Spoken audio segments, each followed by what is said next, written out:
Hi guys and welcome back to World Cup Daily. The last 16 commenced today. Two of probably the best games in the last 16, on paper. We had France, Argentina, a brilliant matchup. Messi just escaped the group stages, just got out of the group stages with that dramatic win over Nigeria. France disappointed up to this stage. They've been very poor in the group stage, but they won the group with not that much difficulty, and they went into this game with a bit of pressure on them to perform, especially from the French media. There's a lot of criticism of them in the group stage so far, so yeah, there was a lot of pressure on them to perform. And obviously the other game, Uruguay played Portugal with Ronaldo, sort of scraped through again with that draw against Iran. But listen, they're Ronaldo, they're Portugal, they know how to grind out results despite not playing particularly well. And then, obviously, Uruguay, team who I was very impressed with, actually. I was critical of them against Saudi Arabia when they were very, they scored one, then just sharp shot. But I think looking at them in the group stage, they're very comfortable defensively, probably the best defensive team in the tournament. And I'm going to get onto this, but I think they do remind me a bit of Atletico Madrid in terms of they are sort of the international Atletico Madrid. If you want to say that. I'm going to focus on that game first, and probably more just because it's fresh in my mind. I've just watched it, but also it was as an Arsenal fan, there's Lucas Torreira who's about to join us, so that's quite a big component of what I want to talk about. But also, I feel like there'll be a lot of coverage on the other game, so I'm going to look at this game in more detail. Obviously, Portugal had most of the possession. I said this after Uruguay and Portugal's final games. It would be interesting to see what would happen in this game. Who would take the initiative, because both teams sort of like to sit off, and Portugal like to grind results. Uruguay they get an early goal, which happens quite a lot. Well, apart from that Egypt game, has happened in the other games, and then they sort of shut up shop, very defensive. But Portugal had a lot of the possession. Obviously, Uruguay, they started quick. They've done this very well. They've started sharp, and tried to get an early goal. And the first goal, brilliant. Brilliant 1-2. It was essentially a 1-2 from Cavani. Brilliant crossfield ball into Suarez. Cuts inside. Fantastic cross over the top into Cavani. Brilliant header from Cavani.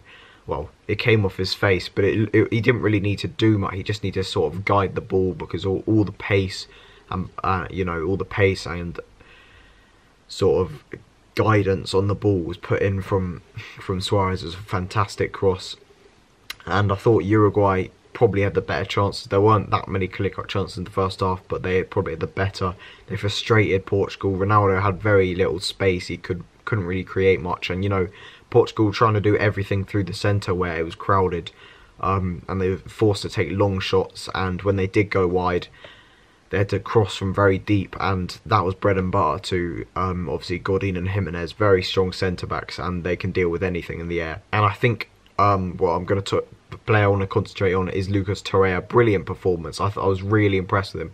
As an Arsenal fan, I want to see someone who's going to dig in and work hard, and he was digging into anything. In fact, about 5 minutes in, he bodies Ronaldo off the ball. It's a foul, but we're seeing that aggression, that intensity that we want to see as an Arsenal fan towards the opposition. And yeah, he was just scurrying about everywhere, harassing players. His positioning was very good. His discipline was very good. He was playing at the base of that diamond, essentially. And he was always in the right position, always making blocks, interception tackles. When he got on the ball, he kept it very simple and allowed the more creative players to influence the play going forward. Very, very, very solid. I was really impressed with him. Just his positional sense and his ability to read the danger. And he made countless interceptions, and it doesn't look like his stature, his physical stature, particularly phases him. He's up against a very physical player in William Carvalho. I know Carvalho wasn't the player, attacking, but Ronaldo much bigger, and he coped with him a lot of the time. He was brushing him off the ball, and it didn't seem to faze him. So I was really impressed. Hopefully he can continue that as an Arsenal player. I'm looking forward to that. But obviously in the second half, they did concede their first goal, and it was quite unusual fashion, from a corner, from a cross. Pepe heads it in. It's a great header. Great leap, but yeah, it was a bit uncharacteristic of Uruguay. But immediately after they concede, they just take it up a notch going forward, and it was like, I don't know, within 5-10 minutes they scored again.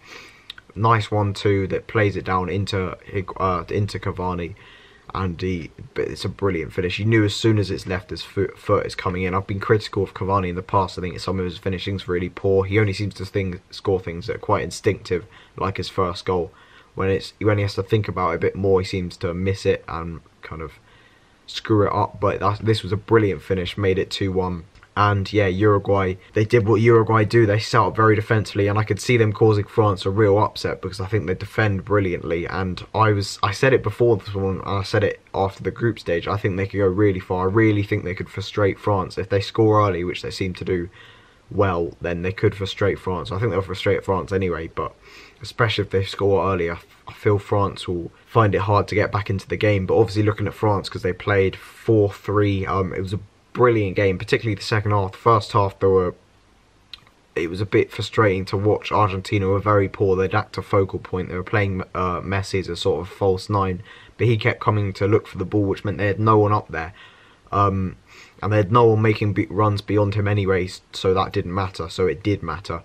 Obviously, Ever Banega linked with Arsenal. I thought he had a good game, particularly in the second half. At times, he was making some good runs, some good passes. You know, his passing range looks good. He looks very creative. But I thought Argentina were quite flat until Di Maria scored that brilliant goal. In the second half, they turned it on a bit. And France, I think their reaction, what impressed me was their reaction the first time they've gone down in this game, the first time they've not been winning after that very lucky deflected goal from Marcido. They reacted brilliantly to that goal, and scored 3 goals in pretty quick succession. I think it was about 15 minutes or something.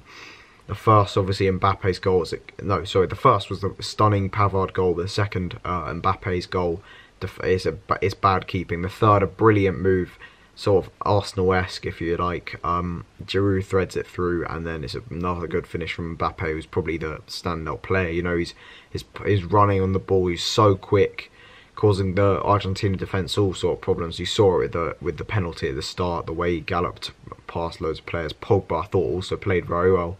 You saw his passing range in full effect, you know, the way he strides from midfield as well. So obviously France looked good, and I'm really looking forward to that final. I think it's going to be really intriguing, you know. So it's quarter-final, France-Uruguay. That's going to be interesting, and I do slightly fancy Uruguay for an upset. It's a big one to call, but you know, you heard it here first. But anyway, I'm going to leave it there. Thanks for watching. Subscribe to the channel if you want, and I'll see you in the next one.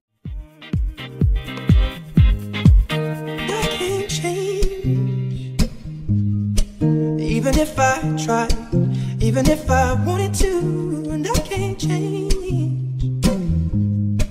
Even if I tried, my love, she keeps me warm. She keeps me warm.